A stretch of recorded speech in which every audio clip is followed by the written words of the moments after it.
पुणी अड़ुआ team India पूर्वतन fast bowler S Sreesanth Kerala cricket association एवं पूर्वतन भारतीय द्रुत बोलर विरोध में एक्शन नेबा सहित बासंद करिछि।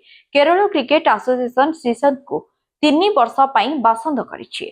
केरल क्रिकेट लीग रे कोल्लम एरिस टीम रो सह मालिक अछंती एस श्रीशांत।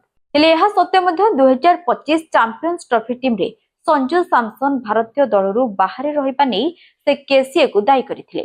दुईथर विश्वकप विजेता एही क्रिकेटर जनक संजू सैमसन को समर्थन करबा सह केसीए विरोध रे सांघातिक अभियोग आनिथिले। एहा परे केसीए तांकु कारण दर्शाओ नोटिस जारी करथिला। एहा सह काहेकि से एभली अपमानजनक मंतव्य देले तार उत्तर दाबी करथिला। हेले कारण दर्शाओ नोटिस परे मध्य श्रीशांत पछु घटी नथिले। से कहिथिले जे केसीए अलग राज्यरू खेलाड़ी आनी खेलाउछंती, जहाकि मालायाली क्रिकेटरଙ୍କ ପାଇଁ अपमानर कथा। आउ एपरि स्थिति श्रीशांत को एभली विवादीय बयान केरल क्रिकेट एसोसिएशन ପାଇଁ निश्चिंत पक्षे अपमानजनक, जहा उपरे कार्यानुष्ठान ग्रहण करी श्रीशांत को 3 वर्ष ପାଇଁ बासंद କରିଛି केसीए।